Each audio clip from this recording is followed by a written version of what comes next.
Hi guys, in this video let's learn how to fix TikTok profile viewers option not showing.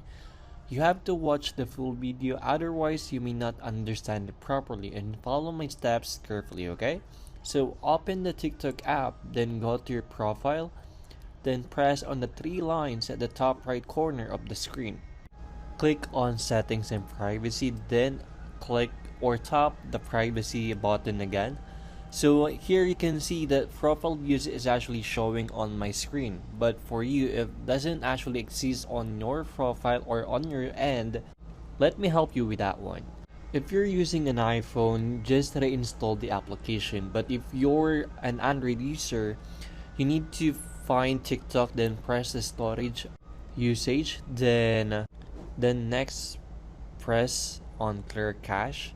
Go to permission, then allow all the permission. Now go to Play Store and update the TikTok app. After updating it, go and open the TikTok app. Go to your profile, then press the three line on the top right corner again. Go to settings and privacy. Next is press the privacy. Scroll down until at the very bottom end of the screen. Then you will find the profile viewer option.